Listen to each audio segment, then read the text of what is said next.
नमस्कार दोस्तों, उम्मीद करता हूँ आपसे बिल्कुल ठीक है और क्लास लेने के लिए आपसे बिल्कुल तैयार होंगे। और जितने बच्चे क्लास में आए आप सभी का बहुत बहुत स्वागत है।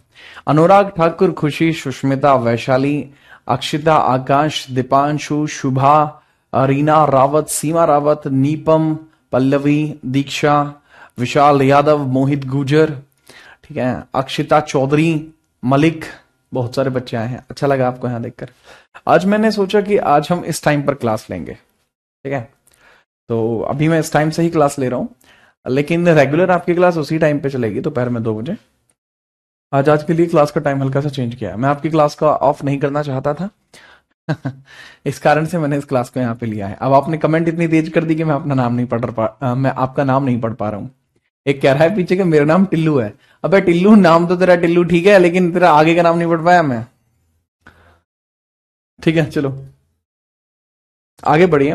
लास्ट हम किस टॉपिक पे थे, किस आर्टिकल पे थे, एक बार बता दीजिए सो दैट कि मैं वहां से आगे स्टार्ट कर सकूं। हैं, बताइए फटाफट से। तो मेरे ख्याल से हम आर्टिकल 85 पर थे, जहां तक मुझे याद लगता है। ठीक है, जहां तक मुझे लगता है हम आर्टिकल 85 पर थे। तो आर्टिकल 85 के बाद आगे हम पढ़ने वाले थे। बोला होगा मैंने आर्टिकल 86 आप पढ़ चुके हैं, ये बोला होगा मैंने, मैं बोलता हूं अक्सर। ठीक है, आप कैसे? मैं एकदम गच, आप बताओ कैसे हो? मैं बिल्कुल हष्ट पुष्ट बढ़िया, वड़क्कम वड़क्कम भाव। 85 हो गए थे। आपकी आवाज चेंज क्यों लग रही है? मौसम नहीं जो बदल जाऊंगा, हैं? आवाज ही तो है। थोड़ी देर में आपको फिर नॉर्मल नजर आऊंगा। ठीक है, चलिए तो इसमें आप सीधा हेडिंग डालेंगे आर्टिकल 86। आर्टिकल 86, आर्टिकल 86 किस बारे में चर्चा करता है? सर आर्टिकल 86 हमें बताता है इस बारे में कि भारत के अंदर किस प्रकार से राष्ट्रपति को एक अभिभाषण की शक्ति जो है प्राप्त होती है। तो राष्ट्रपति के अभिभाषण की शक्ति आर्टिकल 86 में है। राष्ट्रपति अभिभाषण की शक्ति, अभिभाषण शक्ति। जो प्रेसिडेंट हमारा होता है, प्रेसिडेंट के पास अपनी कुछ पावर्स होती हैं, ठीक है, जो वो संसद में जाकर कभी भी भाषण दे सकता है। तो वो आपको यहां देखने को मिलती है। ठीक है, तो इसको बोलते हैं बेसिकली क्या? Addressing power of president. Addressing power of president, addressing power of president यहां पर देखने को मिलती है। तो एड्रेसिंग पावर ऑफ प्रेसिडेंट आपको यहां देखने को मिल जाती है। ठीक है, चलिए ठीक है, चलो भाई। तो अब यहां पे एड्रेसिंग पावर ऑफ प्रेसिडेंट के मतलब है कि राष्ट्रपति जब चाहे तब संसद में बोल सकता है, उसको किसी की परमिशन लेने की जरूरत नहीं है। ठीक है, चलो नेक्स्ट अगला सवाल, आर्टिकल 87। आर्टिकल 87 में आप देखते हैं क्या भला? ये राष्ट्रपति की अभिभाषण की शक्ति हो गई। इसके बाद आपको देखने को मिलता है राष्ट्रपति की विशेष अभिभाषण की शक्ति। राष्ट्रपति के विशेष अभिभाषण की शक्ति, विशेष अभिभाषण की शक्ति, अभिभाषण की शक्ति, विशेष अभिभाषण की शक्ति। राष्ट्रपति के विशेष अभिभाषण की शक्ति आपको यहां देखने को मिलती है। ठीक है, अब विशेष अभिभाषण की शक्ति को किस प्रकार से आप जो है क्लैरिफाई करते हैं? दरअसल ये होता है special addressing, special addressing power, special addressing power of, special addressing power of president, president, special addressing power of president आपको यहां देखने को मिल जाता है। ठीक है, चलिए, तो ये भी आपको यहां देखने को मिल जाएगा। इसके बाद आपका आता है भाई स्पेशल एड्रेसिंग पावर क्या होता है? अच्छा, ये क्वेश्चन आपका आया हुआ है, सेम क्वेश्चन आपका आया हुआ रिपीटेड क्वेश्चन है। This is a repeated question, ये एक रिपीटेड सवाल है, जो सवाल आपका अब से पहले टकरा चुका है सीजीएल के पेपर में। तो सीजीएल में क्वेश्चन रिपीटेड है, तो हो सकता है आपके एग्जाम में भी ये शिरकत कर दे।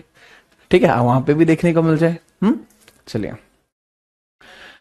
आकाश कुमार का कहना है कि सर रॉबर्ट क्लाइव गवर्नर कब बना था? इनको किसी टीचर ने 1757 बता दिया है। यही दिक्कत होती है जब जो है अपर्याप्त जानकारी आपके पास होती है। रॉबर्ट क्लाइव जो गवर्नर बना था, रॉबर्ट क्लाइव जो गवर्नर बनता है वो 1765 में बनता है। इसके लिए मैं 10 किताबों का रेफरेंस दे सकता हूं, लेकिन मैं वर्तमान में इसके ऊपर चर्चा नहीं करना चाहता आकाश। ठीक है, तो याद रखना, रॉबर्ट क्लाइव 1765 में बना था after the treaty of Allahabad, जो कि 2 चरणों में हुई थी, 12 अगस्त और 16 अगस्त, जिसके अंदर मीडिएटर के तौर पर आपको अलग अलग स्थानों से, बनारस से, अवध से अलग अलग लोग देखने को मिले थे। पहले ट्रीटी जो होती है वो शाह आलम, ठीक है, के बीच में होती है, जो शाह आलम द्वितीय था, मुगल बादशाह हुआ करता था, उसके मध्य और ब्रिटिशर्स के मध्य, जिसमें रॉबर्ट क्लाइव एक तरफ था और सामने था शाह आलम। उसके बाद 16 अगस्त में जो होती है उसमें सुजा उद्दौला जो अवध का नवाब था और सामने था रॉबर्ट क्लाइव। उन दोनों से संधि होने के पश्चात ही वो बंगाल के अंदर द्वैत शासन का जो है निर्माण करता है। द्वैत शासन का मतलब होता है 2 नवाबों का या फिर 2 शक्तियों का होना। तो वो एक अपने आप को नवाब घोषित करता है, एक दूसरा वो खुद को गवर्नर मान लेता है। एक नवाब जो था वो बंगाल का पुराना वंशज था।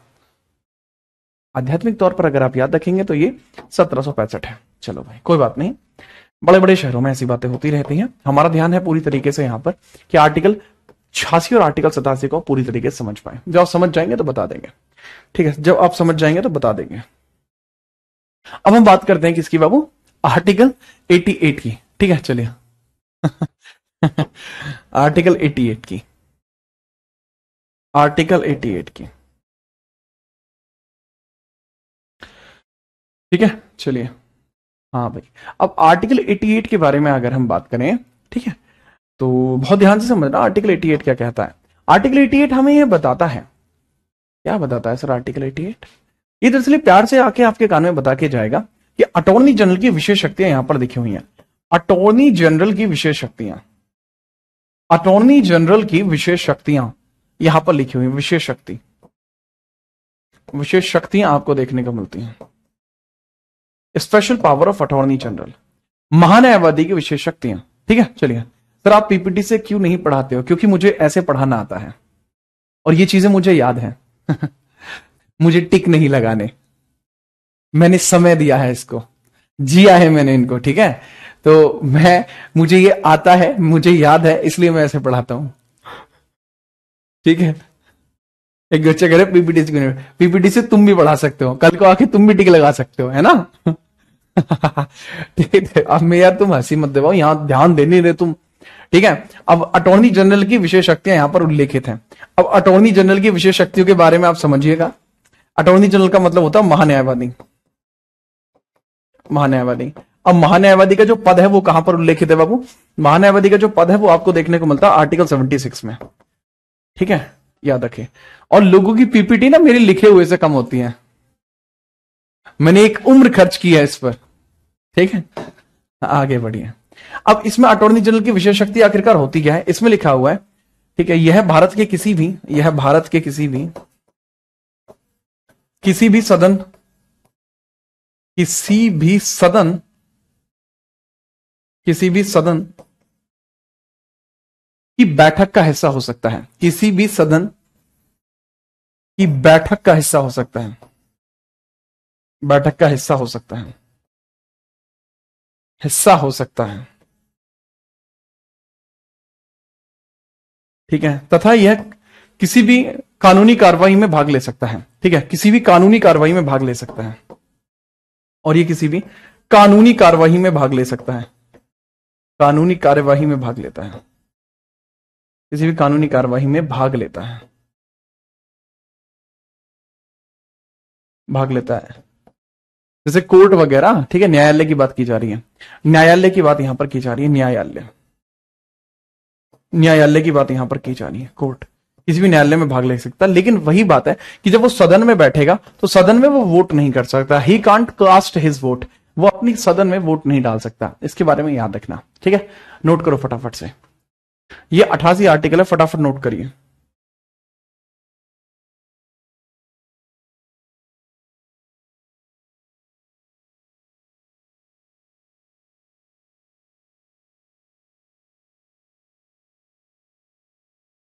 ठीक है, चलो।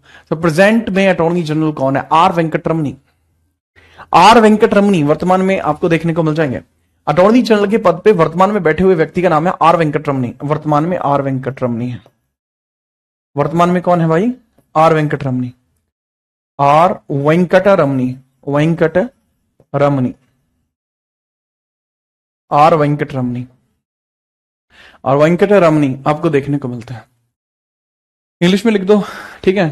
He can be the part of any meeting in any house of India and He can be take part in any proceedings in any court, but he cannot vote, he cannot make decisions. ठीक है। Special addressing power क्या होती है? राष्ट्रपति चाहे तो संसद की किसी मीटिंग को स्टार्ट भी कर सकता है। राष्ट्रपति अगर चाहता है तो वह संसद की किसी मीटिंग को स्टार्ट भी कर सकता है ना? ये उसकी स्पेशल पावर है। हाँ जी, अब नहीं रुकेगी, वीडियो का वो ग्लिच मार रही होगी, अब नहीं रुकेगी।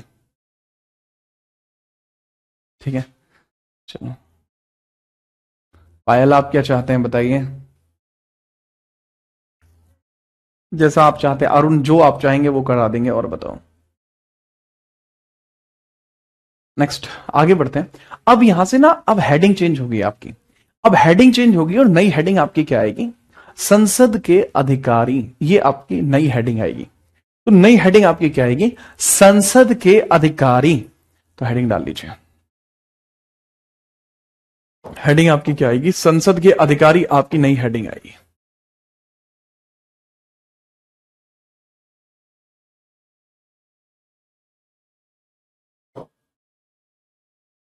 ठीक है, हम हेडिंग की बात कर रहे हैं और हेडिंग का मतलब है जी प्रॉपर हेडिंग, संसद के अधिकारी।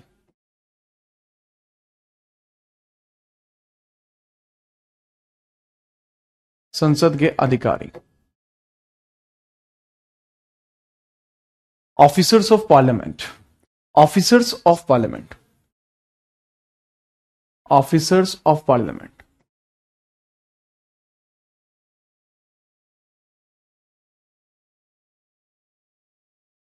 ठीक है, तो ऑफिसर्स ऑफ पार्लियामेंट के बारे में थोड़ी हम चर्चा कर लेते हैं। ठीक है, देखा शब्द विधि मार चला दिया मैंने, है? बिना देखे लिख दिया, देख रहे हो जलवा। चलो, तो ऑफिसर्स ऑफ पार्लियामेंट की हम बात करते हैं। तो इसके अंदर आपको सबसे पहले देखते हैं हम, इसके अंदर पहले पॉइंट हम देखते हैं राज्यसभा के अधिकारियों के बारे में। राज्यसभा के अधिकारी,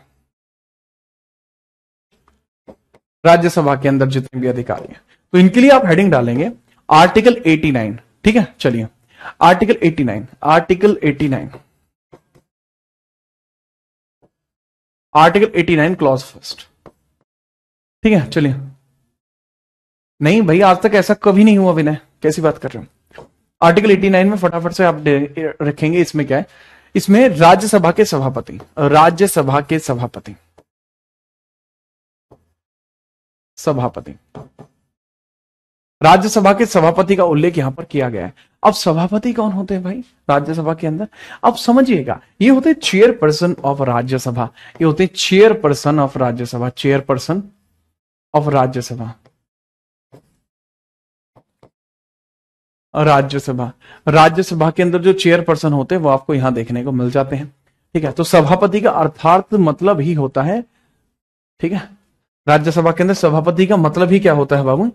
सभापति का मतलब ही होता है चेयरपर्सन। तो राज्यसभा के सभापति का पद यहां पर है, और ये वर्तमान में जो भी उपराष्ट्रपति होगा वो यहां पर बैठेगा। ठीक है, जो भी उपराष्ट्रपति होगा वो यहां पर बैठेगा। उपराष्ट्रपति ही इस पद पर बैठता है, भारत के उपराष्ट्रपति ही इस पद पर बैठते हैं, भारत के उपराष्ट्रपति ही इस पद पर बैठते हैं, उपराष्ट्रपति ही इस पद पर बैठते हैं। वर्तमान में आपके भारत के उपराष्ट्रपति, यानी हमारे भारत के उपराष्ट्रपति कौन है? जगदीप धनखड़, वही आपको यहां देखने को मिलते हैं।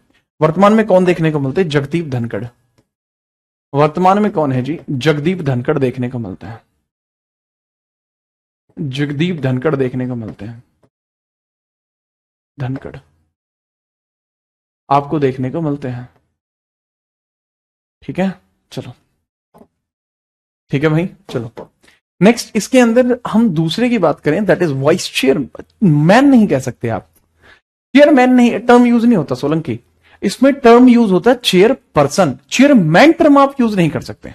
ठीक है, चलिए, तो सेकंड, जैसा मैंने बताया, इसमें आप सेकंड टर्म यूज करेंगे राज्यसभा के, राज्यसभा के उपसभापति, उपसभापति, राज्यसभा के उपसभापति की हम बात करेंगे तो ये होता वाइस चेयरपर्सन, ना कि चेयरमैन। जैसे मैंने बताया, आप चेयरमैन टर्म यूज नहीं करेंगे, आप चेयरपर्सन टर्म ही यूज करेंगे। तो ये आप देखेंगे vice chairperson, vice chairperson, of Rajya Sabha. अब बात वही आती है कि आखिरकार ये कौन होते हैं भाई, ये यहीं से चुने जाते हैं। ठीक है, ये जो चेयरपर्सन होते हैं, वाइस चेयरपर्सन होते हैं, राज्यसभा से चयन होता है इनका, राज्यसभा से चयन होता है, राज्यसभा सदस्यों द्वारा चयन, सदस्यों द्वारा इनका चयन होता है, राज्यसभा सदस्यों द्वारा चयन, द्वारा इनका चयन होता है। ठीक है, अपॉइंटेड बाय राज्यसभा मेंबर्स। वर्तमान में हरिवंश नारायण आपको इस पद पर देखने को मिलते हैं। ठीक है, तो he is appointed from Rajya Sabha members, appointed from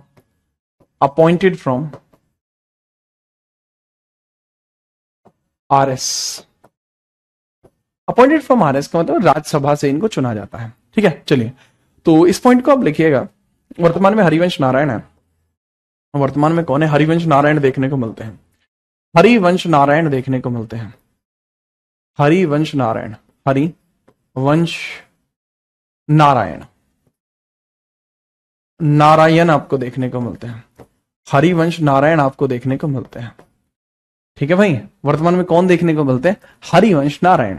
ठीक है, ये पूरा स्टेटमेंट 89 इसी के बारे में बात करता है, बात करता है इनके कर्तव्यों के बारे में, बात करता है इनकी क्षमताओं के बारे में, बात करता है कि ये करते क्या है, उस सब के ऊपर ये बात करता है। तो हम भी बात करते हैं, तो इनके कर्तव्य क्या होते हैं, इनकी शक्तियां क्या होती हैं, इनके कर्तव्य व इनकी शक्तियों का उल्लेख करते हैं, इनके कर्तव्य व इनकी शक्तियां, इनकी ड्यूटीज प्लस इनकी पावर्स,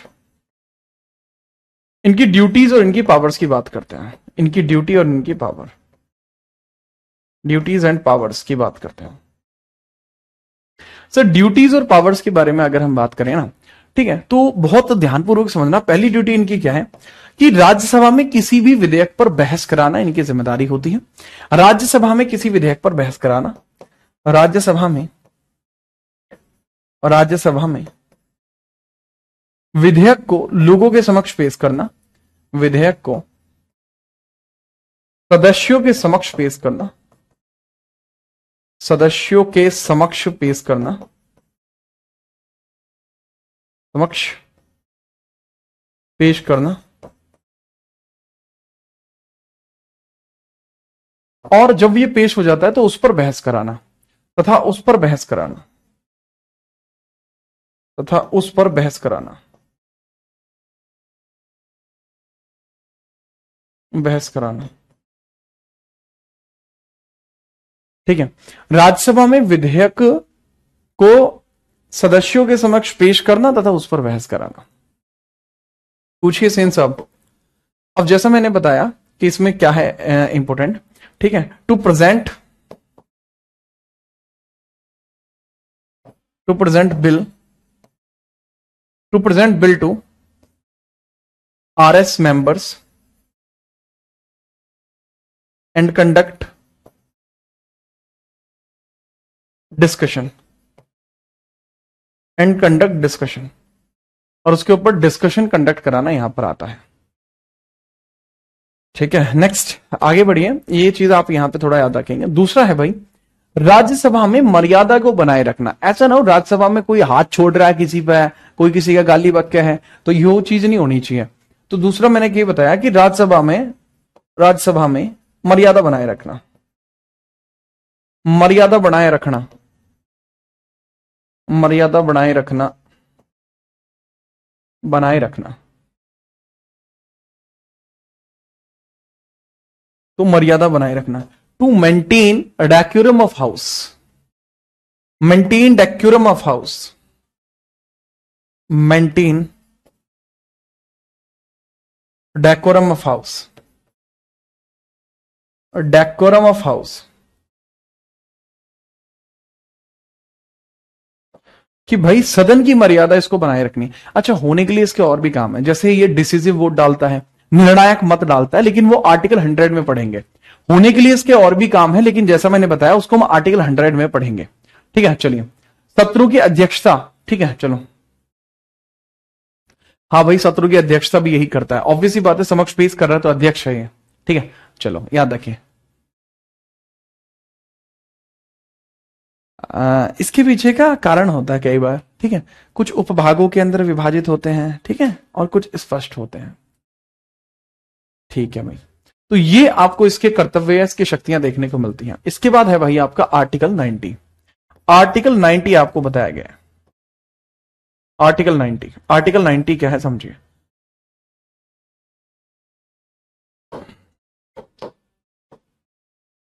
राज्यसभा के उपसभापति की पद मुक्ति, राज्यसभा के उपसभापति की पद मुक्ति, राज्यसभा के उपसभापति की पद मुक्ति, उपसभापति की पद मुक्ति, राज्यसभा के उपसभापति की पद मुक्ति की पद मुक्ति। तो राज्यसभा का जो उपसभापति होती है उसकी जो पद मुक्ति होती है वो आपको इस प्रकार से देखने को मिलती है।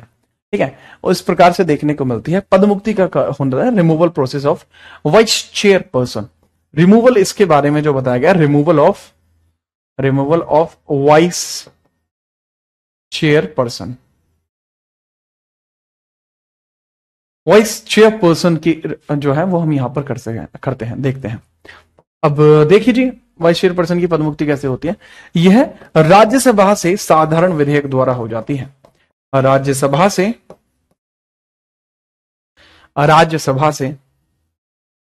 साधारण विधेयक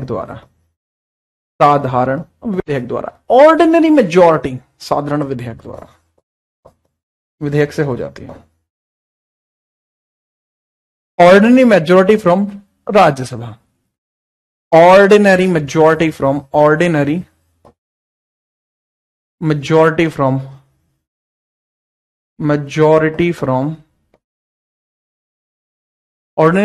from राज्यसभा। तो राज्यसभा से ऑर्डिनरी मेजॉरिटी के बाद ऐसा किया जा सकता है। Okay, article 91, article 91। अब आर्टिकल 91 किस बारे में बात करता है वो समझिए। आर्टिकल 91 बताता है कि अगर राज्यसभा का स्पीकर नहीं है या चेयरपर्सन नहीं है, ठीक है, चेयरपर्सन अगर नहीं है, अनुपस्थित है, तो उसके स्थान पर कौन बैठेगा? उसके स्थान पर वाइस चेयरपर्सन बैठेगा। तो वो चीज भी आप देख लीजिए। ठीक है, अच्छा, ऑर्डिनरी मेजोरिटी मेरे ख्याल से आपको पता होगा, यह 50% प्लस 1 होती है। ठीक है, ये कितनी होती है? 50% प्लस 1 होती है, 50% प्लस 1, 50% कंडीशन और इसके साथ एक और की condition. This is called ordinary majority. अब द पॉइंट इज आर्टिकल 91, इसके अंदर क्या है? चेयरपर्सन या सभापति की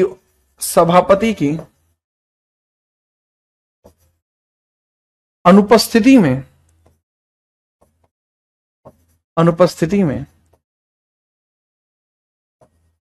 उपसभापति को कार्यभार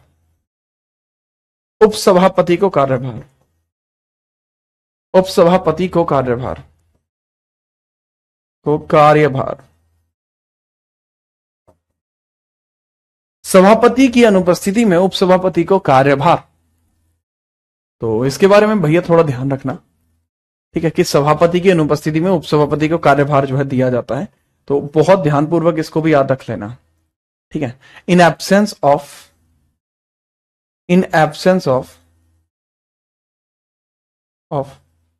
अगर एब्सेंस रहेगी किसकी? In absence of chairperson,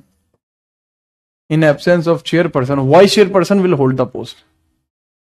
in absence of chairperson,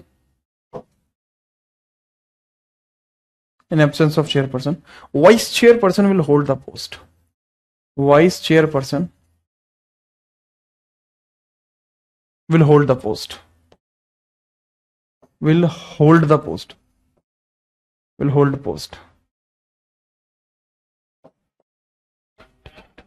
ठीक है।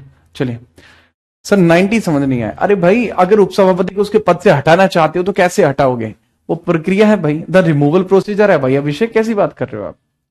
ठीक है, और बताओ कैसे हो आप लोग? चलो इसे नोट करते रहो, और जो बच्चे क्लास में नोट कर चुके हैं वो मुझे बताओ कैसे हो। कोई दिक्कत तो नहीं आ रही जीएस में? ठीक है, अगर आपको जीएस में किसी भी तरीके की कोई भी दिक्कत है तो आप बता सकते हैं। आपकी परेशानी मेरी परेशानी होगी, ठीक है, और आपकी परेशानी के अनुरूप क्लास के अंदर वही बिहेवियर दिखाया जाएगा जिससे कि आपको परेशानी ना रहे। ठीक है, तो बताइए कोई परेशानी तो नहीं है? है भाई सर आज आप ऑफ ऑफ लग रहे हैं। अरे नहीं भैया चलिए सर, पड़ोस में शादी, लोग पढ़ने नहीं दे रहे, हाथ छोड़ दो दीशु उन पे ठीक है। अच्छा इकोनॉमिक्स में है।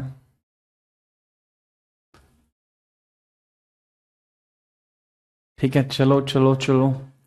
तो साइंस समझ नहीं आती यार, ऐसा तो नहीं है साइंस समझ में नहीं आती, मैं खुद साइंस ग्रेजुएट हूं तो मुझे पता है बढ़िया होती है। इकोनॉमिक्स में ज्यादा बच्चों को इशू है क्या? बताओ फिर, है कुछ करें उसका भी इकोनॉमिक्स से इशू सॉल्व नहीं हो रही।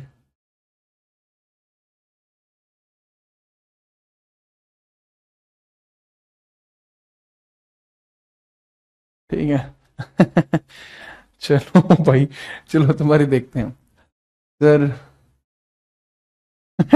चलो आगे बढ़िए, नेक्स्ट अब समझिए। तो आर्टिकल 92 देखिए, आर्टिकल 92 क्या होता है उसको थोड़ा समझो। ठीक है, आर्टिकल 92 का, आप तो भाई आप तो बहुत केड़े आदमी हो हैं, आर्टिकल 92 को समझना। देखो आर्टिकल 92 वैसे तो आपको बताना जरूरी नहीं है, मैं इसको आपको बताना जरूरी भी नहीं समझता, ठीक है, पर मैंने सोचा कि जब मैं करा ही रहा हूं अच्छे से तो चलो इसको भी कर ही लो, एक आर्टिकल में वैसे भी क्या ही फर्क पड़ जाएगा, समझो।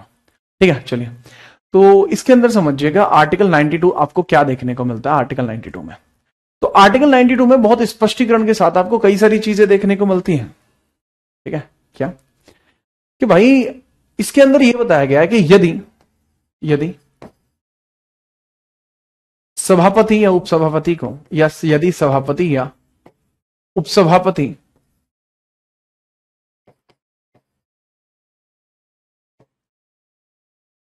के खिलाफ पदमुक्ति विधेयक पदमुक्ति विधेयक लाया गया होगा, पदमुक्ति विधेयक लाया गया होगा, लाया गया होगा। क्या कह रहा हूं मैं? यदि सभापति या उपसभापति के खिलाफ पदमुक्ति विधेयक लाया गया होगा, ठीक है, तो अगर आप ये कह रहे हैं कि भाई अगर हम सभापति या उपसभापति को उनसे उनके पद से हटाना चाह रहे हैं, ठीक है, उनके खिलाफ पदमुक्ति विधेयक लाया गया होगा, तब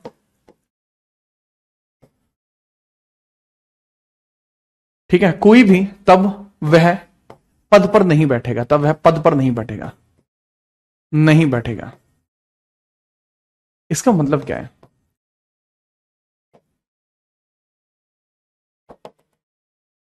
पद पर नहीं बैठेगा,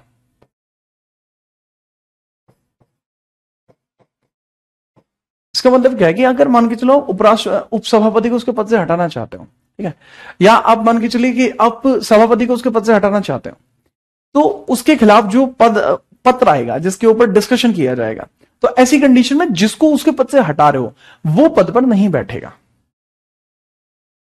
कहने की बात मैं यहां क्या कह रहा हूं, if removal process of chairperson or vice chairperson, then they can't hold the post while discussion. They can't hold the post. They can't hold post while discussion.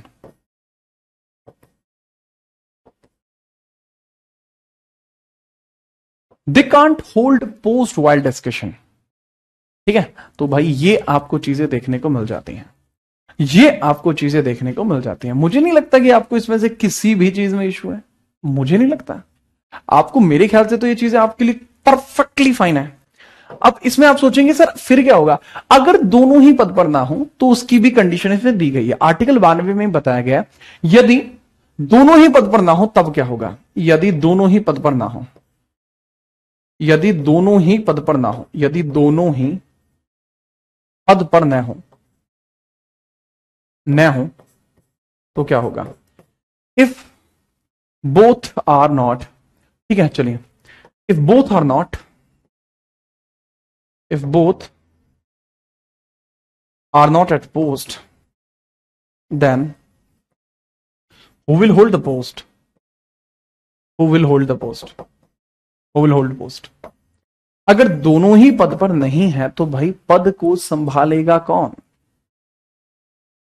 देख भाई, अगर इस तरीके की कंडीशन बनती है, दोनों ही पद पर नहीं है, ठीक है, मान के चलो सभापति तो उपराष्ट्रपति होता है, वो राष्ट्रपति की जगह काम करने गया है, उपसभापति अपने पद पर बैठ नहीं सकता क्योंकि उसके खिलाफ हम जो है उसको वहां से हटाने की कोशिश कर रहे हैं।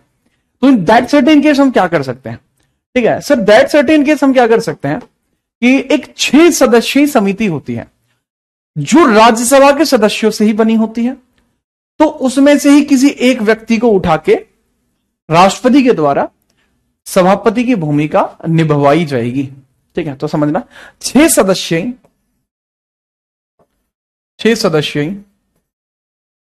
राज्यसभा समिति द्वारा, राज्यसभा समिति में से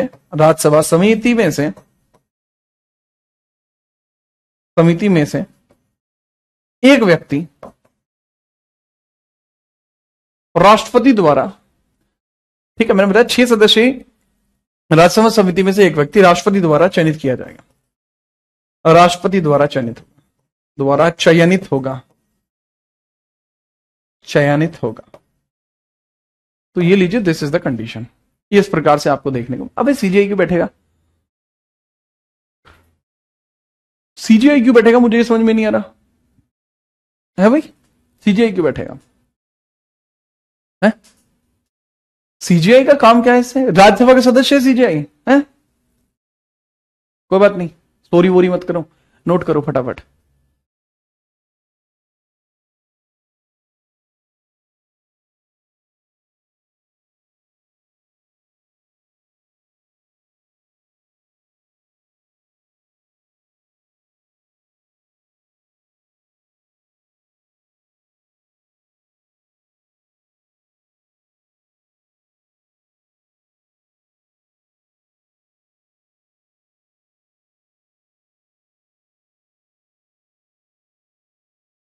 नोट कर लिया?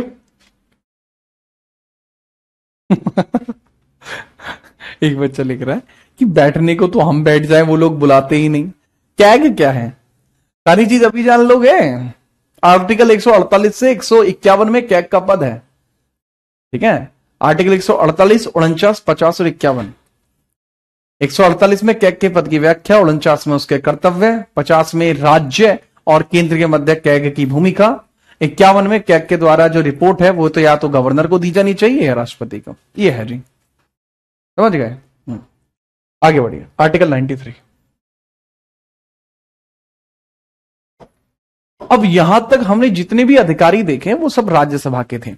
अब हम जितने अधिकारी देखेंगे वो किसके बारे में देखेंगे? लोकसभा के अधिकारियों को देखेंगे। तो लोकसभा के अधिकारियों की बात करिए। लोकसभा अधिकारी, लोकसभा अधिकारी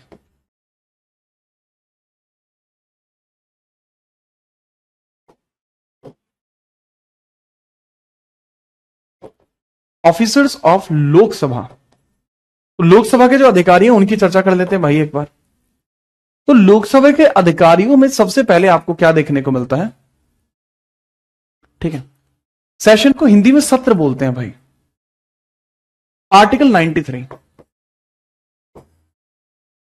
आर्टिकल 93 में है लोकसभा के स्पीकर जो पहले क्लॉज में है, लोकसभा के स्पीकर जो पहले क्लॉज में है, आर्टिकल 93 का पहला क्लॉज। तो इसमें क्या लिखा हुआ है? आर्टिकल 93 के पहले क्लॉज में लोकसभा के अधिकारियों में आर्टिकल 93 क्लॉज फर्स्ट लिखा हुआ है। क्या भला? लोकसभा अधिकारी, अर्थात इसका तात्पर्य है भाई लोकसभा में स्पीकर का पद, लोकसभा स्पीकर, इसी को अध्यक्ष भी कहते हैं, अध्यक्ष का पद, अध्यक्ष का पद।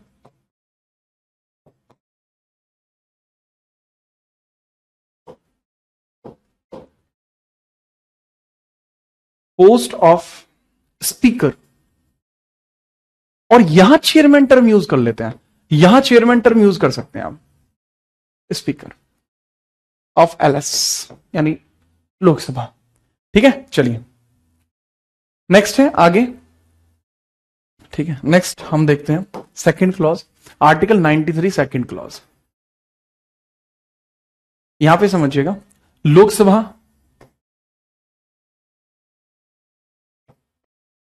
उप स्पीकर, स्पीकर या उपाध्यक्ष का पद, उपाध्यक्ष का पद उप स्पीकर या उपाध्यक्ष का पद, तो समझिए दैट इज उपाध्यक्ष का पद। तो post of VP, vice speaker और वाइस चेयरपर्सन, वाइस चेयरमैन वो यहां पर, ठीक है।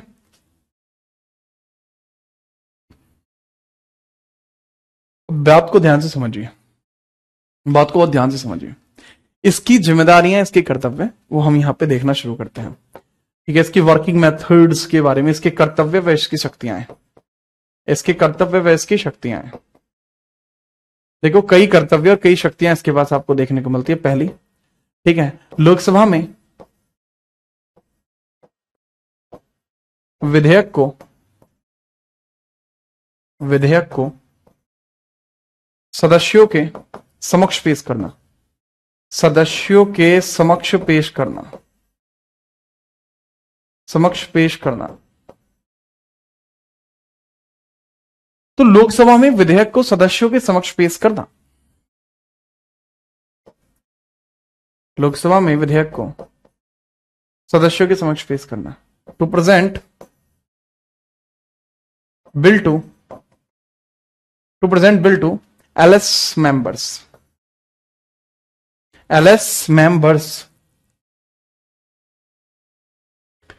ठीक है। अरे भाई हो जा सही।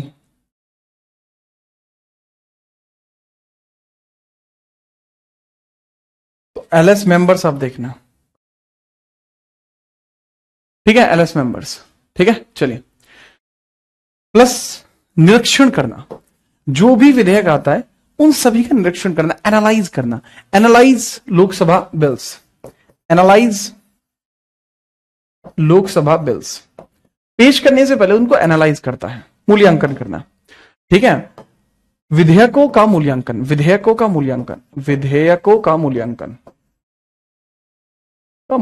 करना, ठीक है। मनी बिल है या नहीं वो चीज आपको वहीं से पता लगेगी, ठीक है। चलो, और इसके अंदर जो लास्ट पॉइंट इसके बाद देखने को मिलता है, और इसके अंदर जो इसके बाद जो पॉइंट आपको देखने को मिलता है, व्हाट इज दैट पॉइंट? ये पॉइंट आपका ये है कि मर्यादा बनाए रखना, मर्यादा बनाए रखना, मर्यादा बनाए रखना, बनाए रखना, मर्यादा बनाए रखना, टू मेंटेन डेकोरम, ठीक है। Maintain decorum, maintain decorum, maintain decorum, ठीक है। चलो, एक बच्चा कह रहा है नया बोर्ड ले लो। अब इसकी ईएमआई तो गई ना है अभी, तुम कह रहे हो नया बोर्ड ले लो, मेरा नहीं है वैसे भी है, ठीक है। ये बोर्ड इन्हीं है जो मतलब प्लेटफॉर्म बेस्ड होते हैं, ठीक है। तो अभी तो इसी की ईएमआई नहीं गई भैया। हाँ,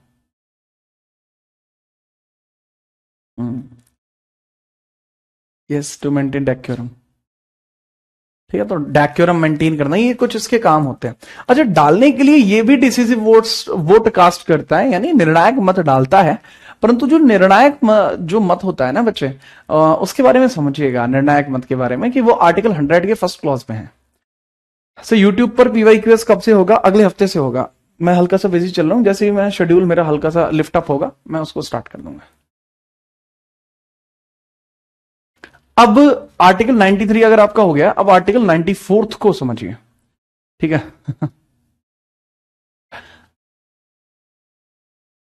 आर्टिकल 93 हो गया, अब आर्टिकल 94 इसके अंदर ना बहुत क्लासी आर्टिकल है। इसमें स्पीकर को पद से हटाना और वाइस स्पीकर को पद से हटाना, दोनों आपको यहां पर देखने को मिलते हैं। जैसे मैंने बताया, इसमें आपको दो प्रक्रियाएं देखने को मिलती हैं। अध्यक्ष का पद मुक्ति, लोकसभा अध्यक्ष, लोकसभा स्पीकर या अध्यक्ष की पद मुक्ति, स्पीकर या जो भी इसको आप कहेंगे अध्यक्ष, इसकी पद मुक्ति आपको देखने को मिलेगी। अध्यक्ष पद मुक्ति, अध्यक्ष की पद मुक्ति आपको यहां देखने को मिल जाएगी, ठीक है। चलो याद रखेंगे जी, हां। तो आप लोकसभा स्पीकर या अध्यक्ष की पद मुक्ति की अगर हम चर्चा करते हैं तो बहुत इंपॉर्टेंट होती है। यह कैसे होती है? अध्यक्ष की बात कर रहा हूं, ठीक है। इसको रिमूवल की बात कर रहा हूं, इसके रिमूवल की। तो इसका रिमूवल कैसे होता है? लोकसभा में विशेष विधेयक पारित करके, लोकसभा में विशेष विधेयक पारित करके, लोकसभा में विशेष बहुमत पारित करके, विशेष बहुमत पारित करके, बहुमत पारित करके, बहुमत पारित करके,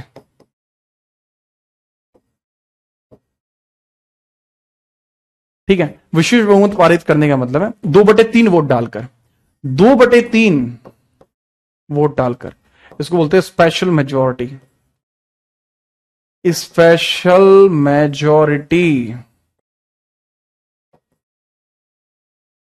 ठीक है। 2/3 वोट यानी स्पेशल मेजोरिटी, ठीक है। चलिए नेक्स्ट, दूसरा, इसी के अंदर कंडीशन है उप स्पीकर के बारे में। तो लोकसभा उप स्पीकर की बात करते हैं, लोकसभा उप स्पीकर का पद, उप स्पीकर का पद, ठीक है, या उप स्पीकर की पद मुक्ति,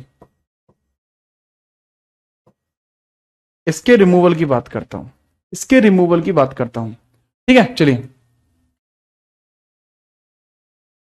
अब इसके उप स्पीकर को पद से हटाओगे तो क्या है? इसके लिए साधारण बहुमत लगेगा। क्या लगेगा? साधारण बहुमत लगेगा, सिंपल मेजोरिटी लगेगा, साधारण बहुमत लगेगा, जिसको हम बोलते हैं simple majority, majority, simple majority, ठीक है। चलो तो याद रखिएगा इसके बारे में।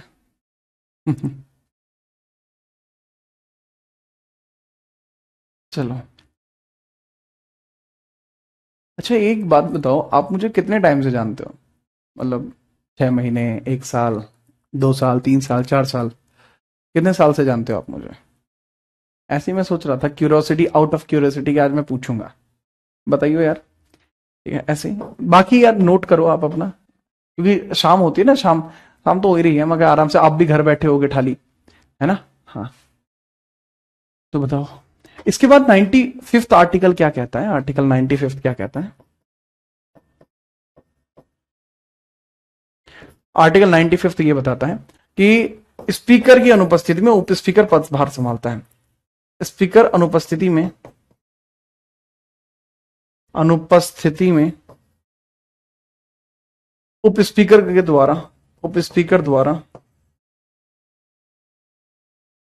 पदभार संभाला जाना, पदभार संभाला जाना, जाना,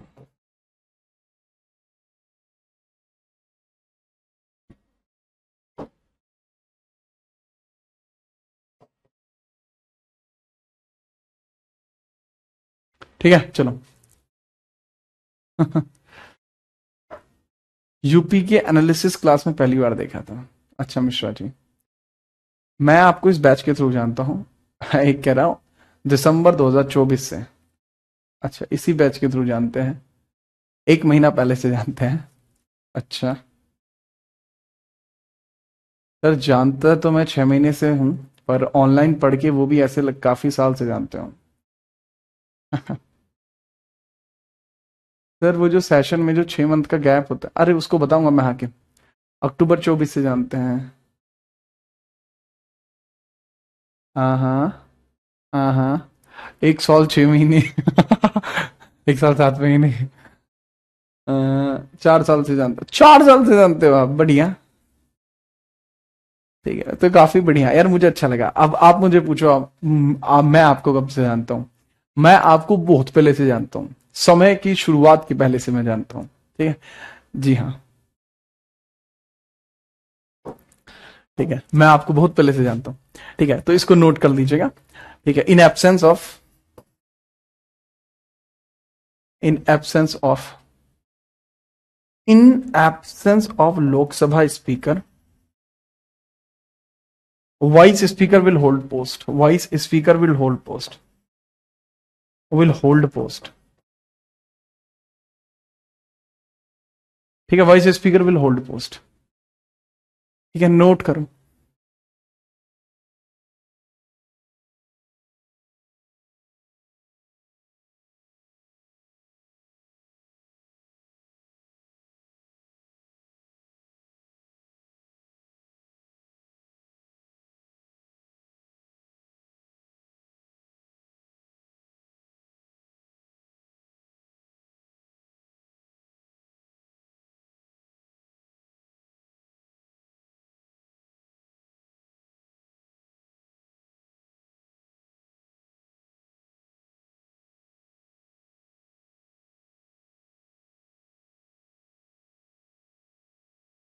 ठीक है, नोट कर लिया, बहुत बढ़िया।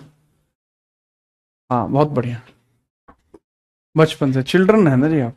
इसके बाद आपको 2-3 आर्टिकल और लिखने हैं।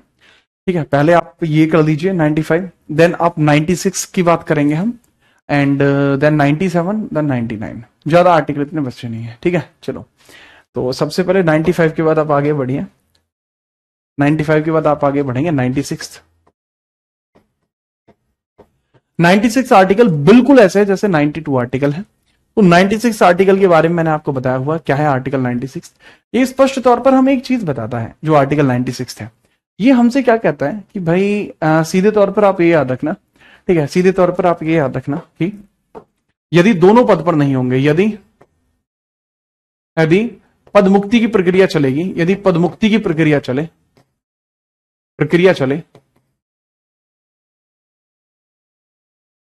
तो वह पद ग्रहण नहीं कर सकते, पद ग्रहण नहीं करेंगे, पद ग्रहण नहीं करेंगे, will not hold post in process of seatment, beseatment, cannot hold post, can't hold post while process of beseatment, beseatment। अगर आप उनको पद से हटा रहे हो तो ऐसी परिस्थिति में वो गद्दी को नहीं संभाल सकते, गद्दी पर नहीं रह सकते। ठीक है, चलिए जी हाँ, दूसरे इसमें बताया गया है कि यदि दोनों पद पर ना हो, यदि दोनों पद पर ना हो, न हो, तो क्या परिस्थिति होगी? वही संसदीय प्रक्रिया होगी। 6 सदस्यों की समिति में से 6 सदस्यों की समिति में से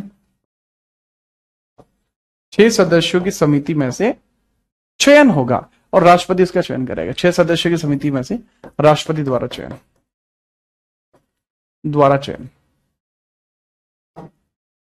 राष्ट्रपति द्वारा चयन।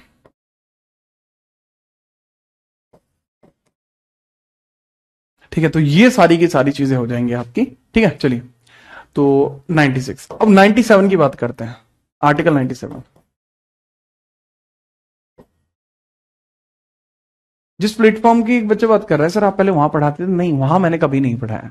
ठीक है, वहां पे तो यहीं से कुछ वीडियोस गई थी मेरी, ठीक है, यहीं से, मतलब इस कंपनी ने ही सेल आउट की थी। ठीक है, तो मैंने वहां कभी नहीं पढ़ाया, मैंने कभी नाम नहीं लिया होगा उनका। ठीक है तो अब यहां पे आप देख लीजिए। ठीक है, यहां पे आप देख लीजिए। ठीक है, तो बहुत ध्यान से समझिएगा 97 में क्या है। Salary and allowances of, salary and allowances of, salary and allowances of Lok Sabha and Rajya Sabha speakers, speaker and chairperson. तो ये जितने भी अधिकारी होते हैं ना, इन सब के वेतन व भत्तों का उल्लेख यहां पर किया गया है। इन सब के वेतन व भत्तों का उल्लेख यहां पर किया गया है। इनके वेतन प्लस इनके भत्ते यहां पर उल्लेखित हैं। इनके वेतन प्लस इनके भत्ते यहां पर उल्लेखित हैं। ठीक है, चलो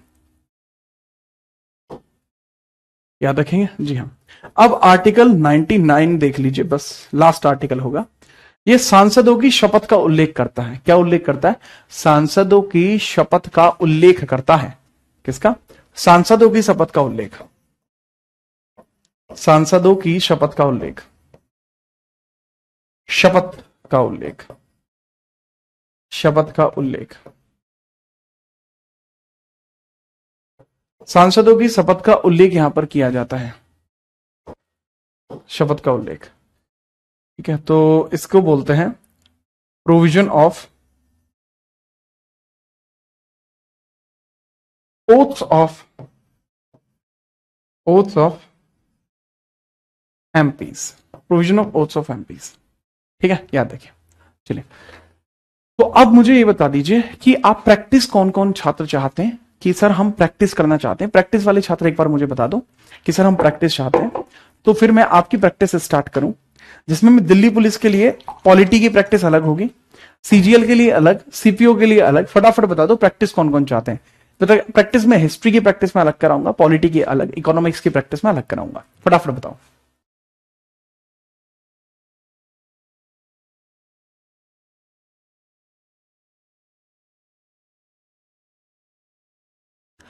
नहीं नहीं, वो झूठ बात है संध्या।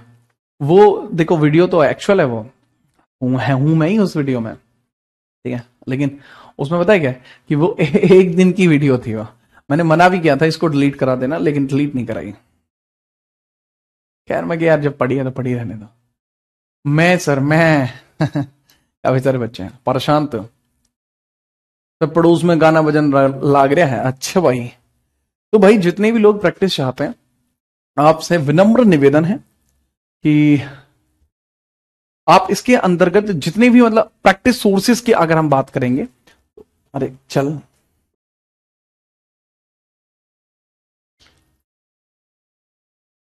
ठीक है चलो।